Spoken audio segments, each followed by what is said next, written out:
आजकल जो है कि पत्नी का मतलब है जो साध्वी सुशील सज्जन अपने पति को भगवान मानने वाली। तो ब्याह है तो खतरे का मोल लेना आजकल, क्योंकि बॉयफ्रेंड गर्लफ्रेंड ये सब जो चल रहा है ना, ये बहुत विषैला चल रहा है। एक मान लो जैसे 2-4 लड़कों से जो मिली हुई है, वो एक पति को भगवान मानकर कैसे पूछ सकती, बड़ी समस्या है।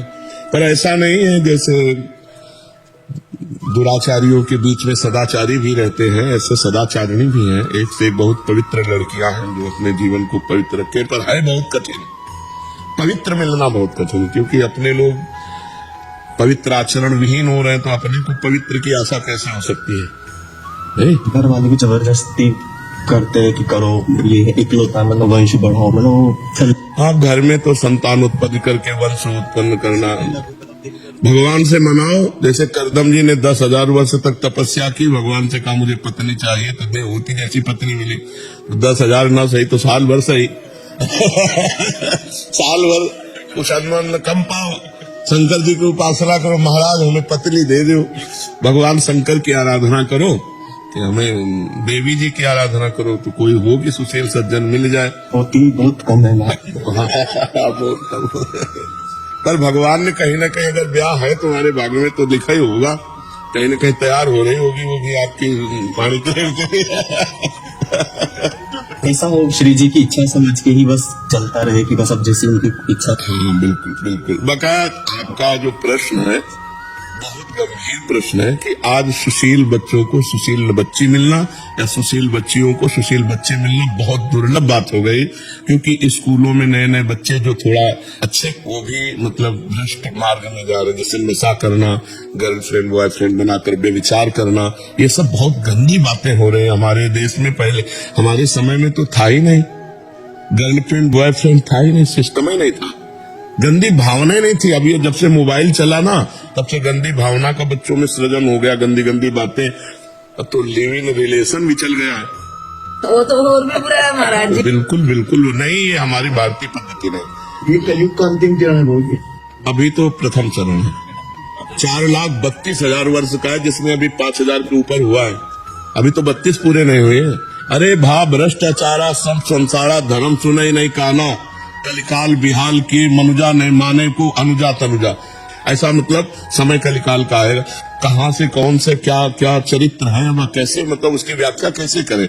हमारे देश में तो इस बात का प्रमाण है कि एक बार जिससे हाथ मिला लिया आजीवन उससे निर्वाह किया, कभी दूसरी की तरफ हाथ उठा के नहीं दिखाई। भारत है, ये भारत है, ये विदेश नहीं है कि आज उसके साथ कल उसके साथ, ऐसा नहीं है। बहुत गंदी बातें विदेश से आई है। और देखो सुख भी इसी में है, अपनी पत्नी है, अपना पति है, और आजीवन एक के साथ, तो सुख भी। अब पति को विश्वास नहीं, पत्नी के ऊपर पत्नी को विश्वास नहीं, पति के ऊपर एक घर में रह रहे हैं, विश्वास से कैसा जीवन।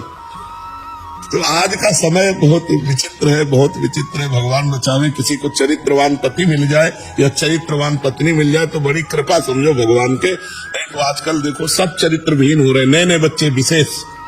तो व्यभिचार प्रवृत्ति तो मलिन प्रवृत्ति है, इसमें कैसे कहा जा सकता है कि हमारी संतान है। वर्ण संकरता फैल रही, पितरों को श्राद्ध तर्पण आदि नहीं मिलेंगे, सब तरह से अधर्म की वृद्धि हो रही है।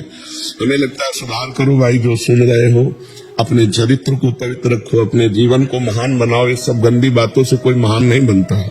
वैराग्य हुए बिना भी परम पद की प्राप्ति हो सकती है। हाँ हो सकती है, यदि हम घर गृहस्थी के भोगों को धर्म पूर्वक भोगे। तो जैसे भूख लगी है तो धर्म पूर्वक कमाए हुए अन्न से पेट भरे, काम सता रहा है धर्म पूर्वक पाणी ग्रहण की हुई पत्नी से सहवास करें, हमें मोह सता रहा है अपने बच्चों से भागवतिक भाव से प्रेम करें। धर्म के अंतर्गत किया हुआ भोग मोक्ष की पदवी प्रदान करने की योग्यता प्रदान कर देता है, और अधर्म से किया हुआ भोग नरक की गति प्रदान करता है। धर्म पूर्वक काम भगवान का स्वरूप है, अधर्म पूर्वक काम नरक का स्वरूप है। कामः क्रोधः तथा लोभः तस्मादेत्र्यं त्यजेत् त्रिविधम नरकस्येदं द्वारम। नरक के 3 द्वार, काम क्रोध लोभ, और वही अगर धर्म पूर्वक किया जाए तो भगवान की प्राप्ति कराने वाला बन जाता है। तो आप अधर्म का त्याग करके भगवान का नाम जप करते हुए घर गृहस्थी में रहते हुए यदि भजन करो तो भगवान की प्राप्ति हो जाएगी। क्यों? भगवान की प्राप्ति करने के लिए जो हमें चाहिए वो है धर्म, वो है भगवान का भजन। अगर विरक्त होकर धर्म से न चले और भगवान का भजन न करे तो क्या विरक्त को भगवान की प्राप्ति हो जाएगी क्या? नहीं। अगर ये प्रपंच में फंस गया, गुरु चेला रुपया कमाना ये वो, तो हरे शिष्य धन शोक न हरई, सो गुरु घोर नरक ना पड़े, उसको नरक जाना पड़ेगा। भजन से भगवान की प्राप्ति होती है, गृहस्थी विरक्त से कोई मतलब नहीं है। मनमानी आचरण करे, पाप आचरण करे, भजन न करे तो नरक जाएगा कि नहीं जाएगा? अच्छा, उनको बाबा जी बन करके यहाँ गलत काम करे तो कानून बंद करेगा कि नहीं वो करेगा? यहाँ का कानून उसको उठा के बंद कर देगा कि नहीं कर दे? यदि यहाँ का कानून नहीं बख्शे तो अगर हम संत बन करके गलत आचरण करेंगे, गंदी बात करेंगे तो हमें नरक मिलेगा, और गृहस्थ बन करके यदि हम अच्छे आचरण करेंगे तो भगवान मिलेंगे। तो अच्छे आचरण और भजन दोनों को करना, चाहे बाबा जी हो चाहे गृहस्थ हो। अगर अच्छे आचरण और भजन है तो भगवान की प्राप्ति है, चाहे गृहस्थ हो चाहे विरक्त हो। आचरण भ्रष्ट है, भगवान को भजन नहीं, तो कोई भी हो फिर तो दुर्गति है। यहाँ भी दुर्गति, वहां भी दुर्गति। महाराज जी, मेरा प्रश्न है कि आपसे सारी दुविधाओं और समस्याओं का समाधान प्राप्त होने के बाद भी महाराज जी आपकी बातें जीवन में उतारने में असमर्थ हो रहा हूँ महाराज जी, इसके लिए असमर्थता इसीलिए कि भजन नहीं है। अगर भजन रूपी अध्यात्म बल हो तो समर्थ हो जाओगे। कौन सी कठिन बात है? आपने बताओ क्या कठिन बात है? हाँ जी, मैं जब पिछले बार आया था तो अगला नशानी को संकल्प आपसे कहा था टूट जाता है, तो आपने कहा था कि बड़ा वृक्ष होता है ना, जब वो आंधी में उखड़ जाता है तो महीनों हरा भरा दिखाई देता है, लेकिन उसकी जड़ नहीं होती। समझ रहे हो ना? ऐसे अनेक जन्मों से हमारे संस्कार गलत हो चुके हैं, अब हम शरणागत हैं, माने उनकी जड़ उखड़ गई हो और हरे भरे कई महीनों तक दिखाई देंगे। तो ये हो सकता है कि कई वर्षों तक आपकी शिथिल साधना होने के कारण आपको विषय आकर्षण करके भ्रष्ट कर दे, लेकिन विश्वास करो आप शरणागत हो, आप भगवान के जन हो, एक दिन विजय प्राप्त करोगे, ये दृढ़ विश्वास रखो और नाम जप करते रहो, और जितना बच सकते हो बचते रहो। जब ना बचने की बात आए तो ऐसे हो जाओ भगवान से, आप मुझे बचा लो, हमारी बात मानो, ऐसा करना।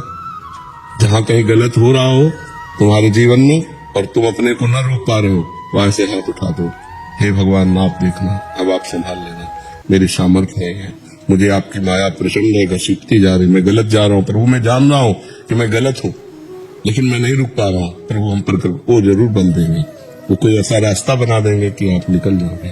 समझ रहे हो ना? लेकिन आप जानबूझ करके गिरोगे तो फिर नहीं, फिर तो पड़े ही रहोगे वही। जानबूझ करके अगर जहर खाओगे तो तुम मर ही जाओगे। अगर कोई धोखे से जहर खवाएगा तो भगवान बचाने का चांस है। मीरा जी को जहर पिलाया तो बच गए ना, लेकिन जानबूझ के जहर खाओगे तो मर ही जाओगे। ये जहर से भी विषैला है विषय, बहुत जन्मों से भोगते आ रहे हैं, तो जहां अब लगता है कि हम गलत काम नहीं करेंगे, अवसर मिला तो फिर गलत कर बैठते हैं, तो फिर परमार्थ से निराशा आ जाती है। सबसे ज्यादा घाटे की बात यह होती कि हमसे गलती हो गई, तो वो गलती क्या करेगी, इधर का उन्नति मार देगी, मन ही नहीं लगेगा भजन में, सत्संग में, साधु महात्माओं की बातों में, मन ही खराब हो जाएगा, फिर हमारा जीवन बर्बाद हो जाएगा। गलती हो जाना उतना भयानक नहीं जितना गलती का परिणाम भयानक है।